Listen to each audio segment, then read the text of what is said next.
Hi everyone, this is Sudeshna from the Abundant Psyche, and you are listening to the Not So Corporate podcast.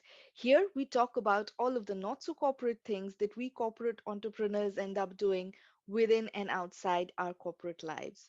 And today I have with me a very special guest, my former colleague from Strategy and Ram Soundarajan.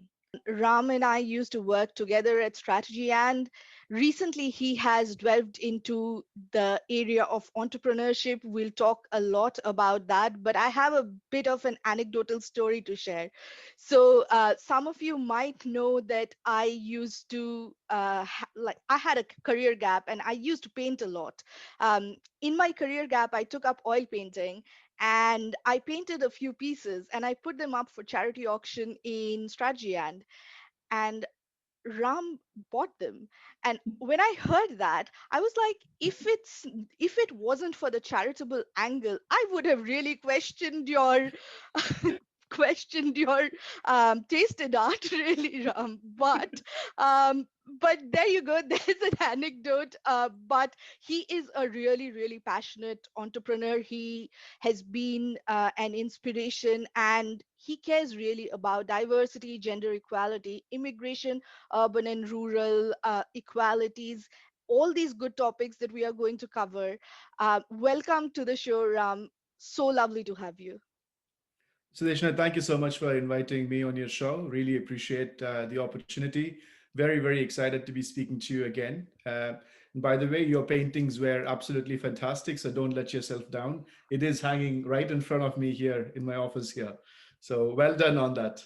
Right. Okay. I don't know what to say. Ram, tell me a bit more about your journey and your story. Yeah, sure. So I currently run a B2B SaaS company called Cuba Tech. I founded it about 4 months ago in November of 2020 alongside four other co-founders, and we are really moving at great pace, and we are building a team, we're building products, all the cool stuff that's happening, which I'll tell you a bit more about later. But before founding this business, the last 17 or 18 years or so, I spent most of my time in the corporate world, half of it in the world of strategy consulting between firms like McKinsey and Company and Booz and Company, which later became Strategy and another half of my career in firms like ITC Limited in India, which is one of the largest FMCG businesses, and another Fortune 1000 industrial packaging business.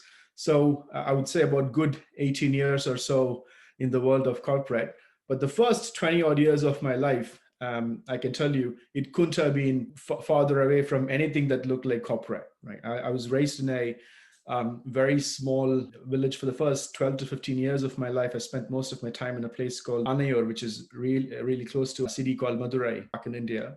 And then after that, I moved on to a tier three city called Trichy in India. And nobody in my family or my extended family or my extended circle worked for any corporates at any point in their lives. Yeah, 180-degree diametrically opposite experiences of starting with something that doesn't look anything like corporate to then spending a good 18 odd years of my career in corporate, and now have ventured on to do something quite different and something that I'm very passionate about. That's brilliant. So you had an amazing career, a very, very successful career working for McKinsey and Strategy, and you were quite young when you managed like a multi-million dollar business. Why give up all of that and venture into entrepreneurship? We all have certain, I mean, we all have different, journeys and paths. We have our own struggles and our own successes. I certainly felt, at least for the first 12, 13 years of my career, I was definitely chasing success and chasing achievements. And you could even say I was chasing trophies, right? So for me, it was always about what next? What am I going to achieve in the next 6 months? What am I going to achieve in the next 12 months? When am I going to actually run a business? When am I going to run a big business, right?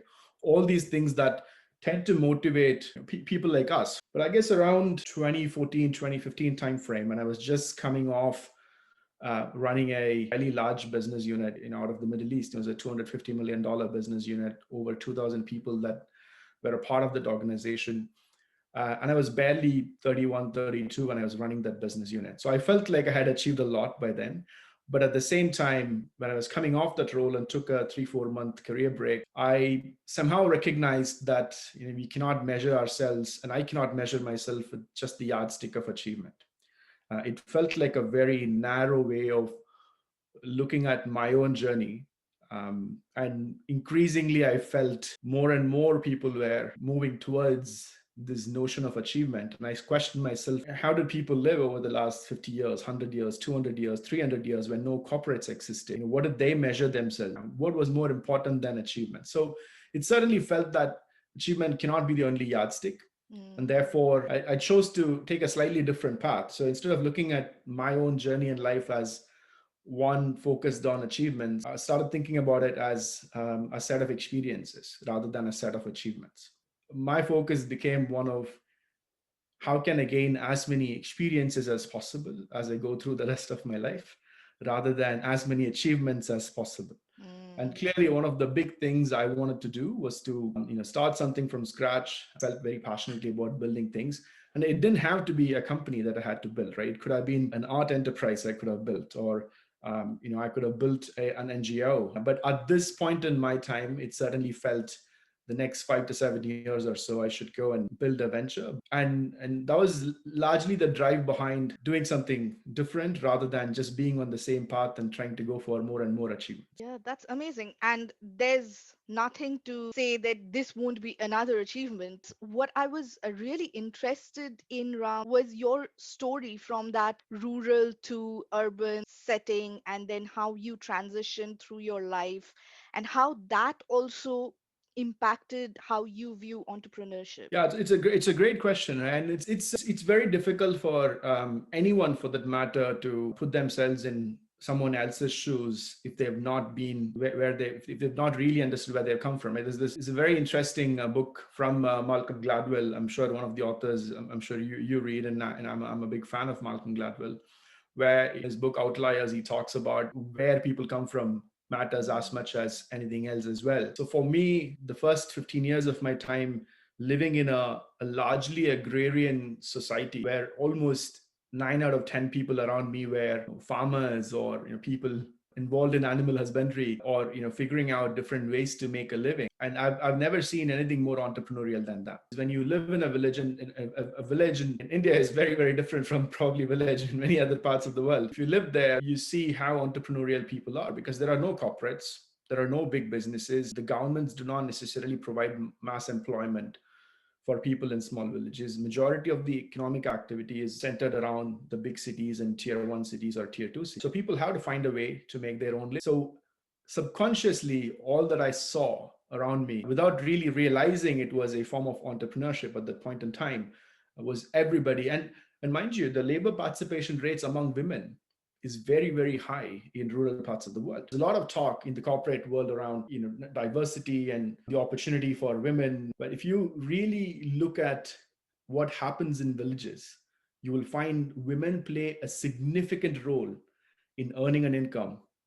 And at the same time, they play a big role. In many cases, they might actually be outer men. So that was always a great source of inspiration for me. And literally 3 4 months ago, when I just sat down and thought about what sort of a business I want to build and what sort of values should our business have, and should our teams have, there is a lot that reflected upon 15 20 years living in rural parts of India, and learning from all the good things that they did and people in those parts of the world actually did. So I wouldn't say the world of entrepreneurship is entirely new to me, except that I haven't the last 17 or 18 years of my life, there has always been a monthly paycheck hitting my bank account, and you don't truly become an entrepreneur until that stops. That is so interesting. You're so right. Like in rural India, I don't know about other parts of the world, but in rural India, definitely women do play such an important role. I think that we tend to talk about diversity from a very corporate Western sort of a concept, and guilty of doing this myself, running after achievements and so on. But I guess there's a broader question around equality and what it really means. I think every person is capable of doing anything that they want to. But I guess, is our society becoming somewhat of a super achievement focused society? It certainly feels that way. While I was raised, there was no expectations from me as to what I will end up achieving. The fact that I might be sitting 30 years down the line in a great city like London and speaking to you about my life journey and the entrepreneurship that I'm after, none of that could have even be a part of my wildest dreams when I was growing up. There were very little expectations around what I could achieve with my own life. But today, right from the time you're 9, 10 years old, all the way to when you get to college, to when you get to work, and there is this big question of what next, and is your achievement bigger than others' achievement, and how do you outdo each other? I mean, those sort of questions seem to be more important than probably they should be, because I think there is enough in this world for everyone to be happy about. Enough. The ultimate thing that everyone should be after is, I would like to do what I want to do, Mm. right? And if I'm somehow able to get a little bit of control over that, then it feels like a very very very progressive life, and we have a great time. And I think that's a great thing to have, except that if that gets only determined by the medals and the badges and net worth dollars and how big a business you ran and things like that, then it just becomes a bit too narrow. Yeah, sometimes I wonder, are you achieving the medals or are the medals almost achieving you in some sense? So tell us a bit more about Cuba Tech. Yeah, Cuba Technologies is a B2B software as a service business. We are currently building an intelligent software platform, which is primarily aimed at mid-tier manufacturing businesses. And when I say mid-tier manufacturing businesses, these are companies with, let's say, under $500 million annual revenue. These businesses have a lot of complexity, believe it or not, even though they might sound small compared to businesses that turn over tens of billions of dollars.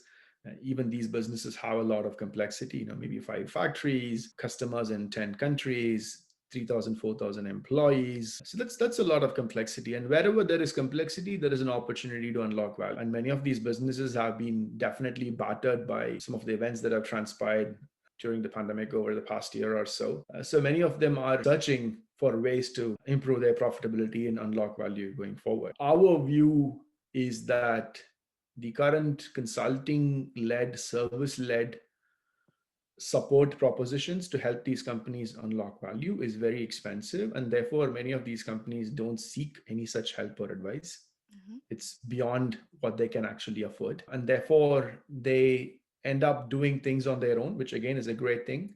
In my view, they end up reinventing the wheel, and their transformation tends to be quite slow. It's also very hard for these businesses to attract top-notch talent. Mm. Top-notch talent wants to go to these days wants to go to startups or to these big brand name companies. They don't want to go to mid-tier firms. Therefore, our view is, how can we build the right set of intelligent tools and lightweight, simple, affordable tools that can complement the internal transformation efforts within these organizations. And there is obviously a lot of technology involved in building these tools. So it is essentially productization of quite a bit of the simpler consulting efforts. Mhm. So that way, whatever dollars are available for transformation, they can be invested in the execution support rather than diagnosing and finding opportunities, etc. So our tools and our platform will help these companies unlock, I would say, anywhere between 600 to 800 basis points of value, and do so in a very very quick period of time, right? And under a month or 2 or 3, they should be able to figure out where the improvement opportunities are, and that can set the stage for their transformation efforts, and not having to spend 2 or 3 or 4 million that they would typically spend on a large consulting firm. And mind you, large consulting firms are not interested in serving these mid-tier businesses either, right? Because large consulting businesses are focused on large clients too. So we feel it's a big sector, highly underserved segment that requires help, and it's been ignored for a very very long period of time, in a sector that is vital to the economy and brings a huge amount of GDP.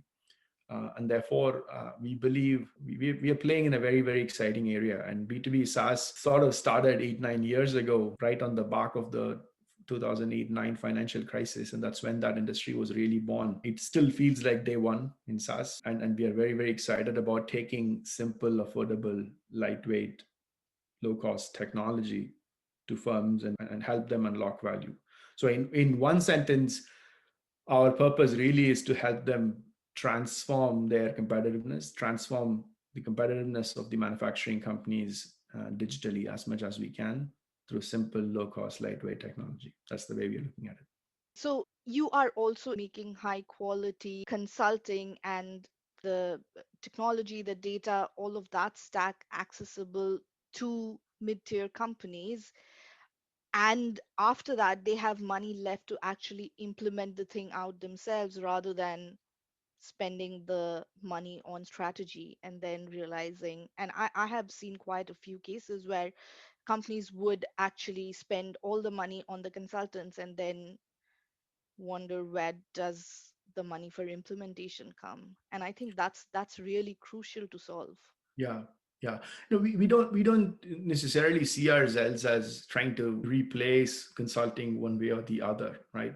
And we don't even think of ourselves as trying to disrupt consulting in some way. For us, there is a massive market that is underserved, does not receive help in any form today, neither through technology nor through consultants, because they sort of that scale and size that is not in the radar of people that want to provide help. And there are two ways to provide them help, right? We could have started another consulting organization or a consulting company that goes and helps these firms. But we view that as there are many consulting firms out there already, smaller niche consulting firms out there already, but still very, very expensive for these sort of mid-tier companies. Mm, So therefore, we are trying to solve part of the problem through productization of diagnostics and productization of the strategy generation process as much as we can. But then, like you say, most of the money that these companies have to invest in their transformation can then be deployed towards execution. So at the mm, execution stage, they could get help from consulting firms or bring on execution talent or transformation talent to actually make this a reality. So it's a there are many parallels that we've seen in other industries too, right? Where we see there is a service-led support model or a consulting-led support model, and that is disproportionately expensive for the value that can be generated through that model for a certain scale and size of a company. And productization comes over and then takes that share away or helps solve that problem. A great example is in the world of market research and customer research and consumer research, right? My wife works for a company called Qualtrics, which just went IPO about 3 weeks ago. Um, and and they have led this transformation in the industry where a lot of the customer research, market research that was happening through boots on the ground, through marketing agencies and research agencies, a lot of that has now been enabled through technology and experience management platforms. So a lot of that business has moved over to these experience management platforms. It's fast, it's cheap, it's slick, it gets the job done. And who do you think benefits the most? It's not always the largest of companies who always had budgets for big research agencies. It's the mid-tier companies and smaller companies that never had the budget to actually go ahead and spend on things like that, but they've adopted technology at a fraction of the cost. And today they are able to sort of get the same benefits as they would have spent a lot of that through a service-led model. So there are parallels that already exist, but the space that we are competing in, we see is quite green at this point in time. that's great. Just to take a segue Yeah. from that, Ram, you mentioned that high quality talent wants to work for either startups or these big brands. Quite a lot of young, talented folks are getting into startups, and that's great. Do you see any difference or pros and cons of doing an entrepreneurship sprint after your quite a seasoned, tenured career? Great question. I read somewhere the average age of first time entrepreneur is 41. I wanted to be actually different to what everything I saw around me. And what I saw around me was people working in the agricultural sector or people working in public sector in government. Like my father was a public servant for almost all his career, and I wanted to go explore something very different than what was in front. And that led me to a corporate path. I'm sure everybody again has their own reasons for the choices that they make when they're about 20. But I think there are huge advantages to taking the entrepreneurial path once you have some number of years of experience under your belt. And I can't say whether it's 5 or 10 or 15 or 20 for some very, very simple reason, right? One, I think you develop much better business judgment as you spend a certain number of years. You develop judgment around how to work with people and get the best out of people as you put in a few more years on the ground. you come across as far more credible and a safer bet when investors want to invest money in you. Because what are startups? Startups that require, let's say, angel funding or VC funding to scale. These are largely unproven ideas. So when you have unproven ideas, you want proven people to work on these unproven ideas, and that improves the probability of success. When you have an unproven idea and an unproven team, the risk profile of that appears to be a lot higher than an unproven idea with a proven team. So if you are like an early tenure professional, in my view, you are actually better off going and buying a proven business, then scale that, and that's called the search fund, right? And search fund model is where an unproven individual buys a proven business and then scales it, Mm, and you might get a very different type of an investor for that. And there's another thing, which is, if someone like myself who's worked for close to 20 years now in corporate also has a very strong professional network, right? And that comes very, very handy, be it raising investments or be it finding your pilot customers. Those things become practically a little bit easy, but there are also cons to it, right? So there's, as I can see it, is it's very hard for somebody who is doing very well in their careers to just disrupt that and go to a startup, because you have to sacrifice a lot. You have to give something away. Like, I'm pretty sure I'm not going to see a paycheck for the next 2 or 3 years. Now, is that something people want to sign up when they are 38, 39, 40, when they probably have young family, a number of other commitments and a mortgage and whatnot? Is that something easy to do? I would probably think it's not easy to do. Probably they are at a certain point in their careers where they got everything right. In the next 4 to 5 years, their careers could take off in a much bigger way. And it's also possible that people that have clocked a number of years and have gained a lot of experience have more set ways of thinking. So as I see it, there are a lot of advantages for somebody who is a bit more tenured and getting into the world of entrepreneurship, but it's definitely not easy. And these are very, very personal decisions. And one of my co-founders, by the way, Frank, is 60. Frank was a very successful executive across a number of businesses, but now he's super excited about starting something up. But the reality is, these are very personal decisions that people make. There is no right answer to when they should do it. yeah. I think it was Ratan Tata when was 60 or over. That was the time when he came up with the Nano, which is the cheapest car in the world. So we shouldn't really think of age. Age is ultimately just a number, but also experience has massive value. Equally, I guess the reason why people get really excited about young entrepreneurs is because of Silicon Valley and Steve Jobs and Bill Gates and Mark Zuckerberg. Just to bring some perspective, that nuance was wonderful, Ram. So, you mentioned a bit about the paycheck angle.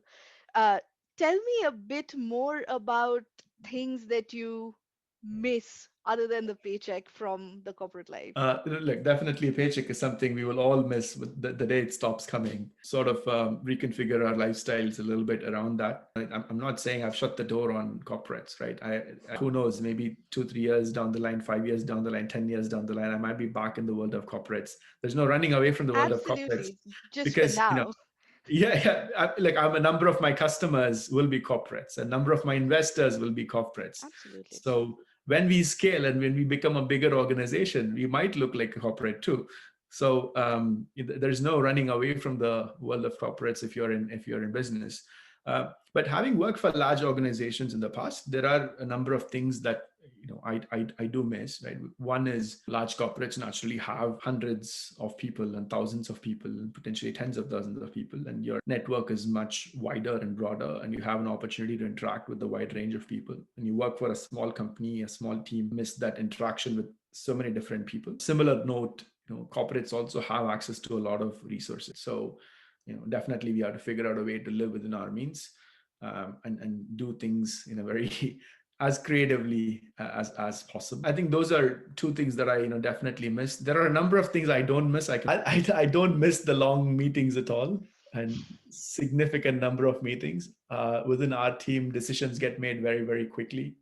Every time I put a 30-minute slot in the diary for people to get together and make key decisions, usually it takes us 5 minutes to make the decision, not 30.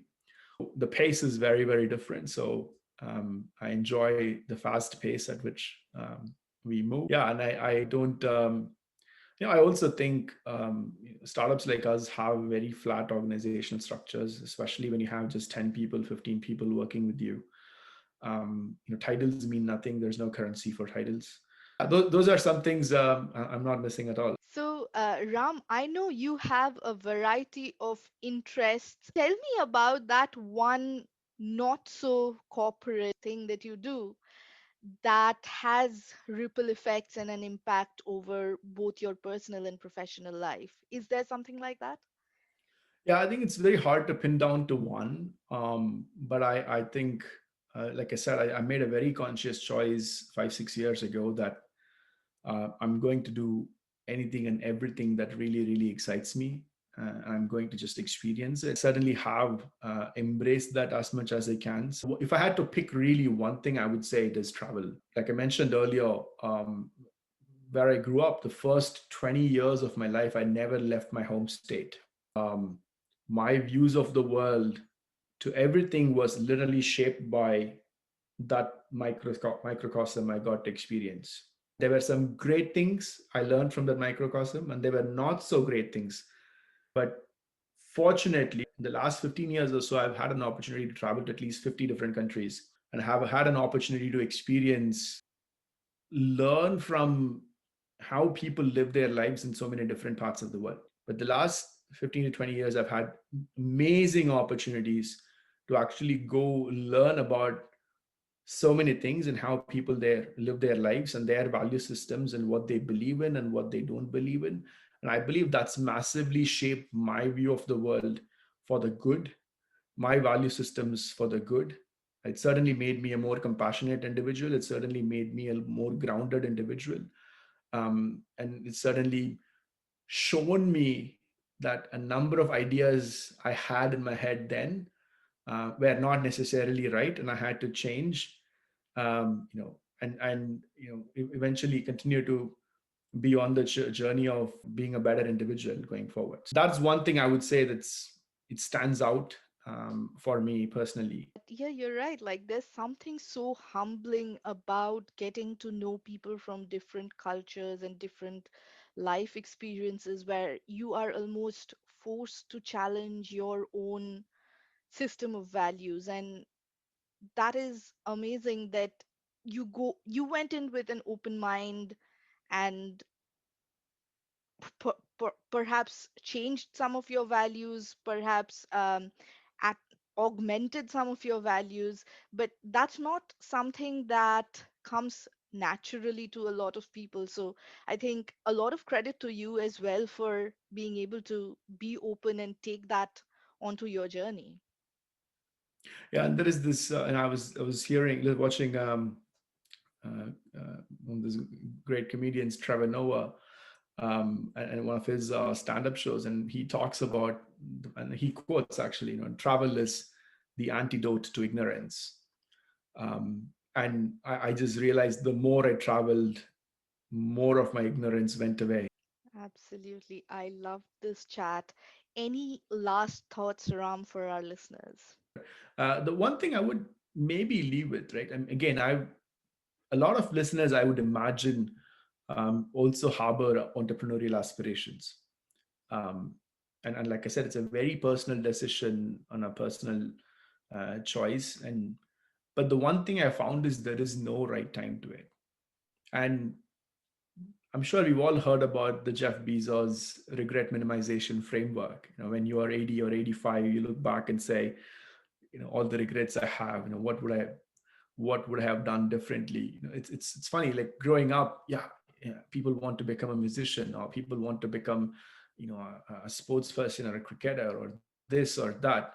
But none of that comes true because we just don't put in the effort and the time required to make that happen. And we are not willing to make the sacrifices. But ultimately, the outcome of our life is a set of the choices that we actually make.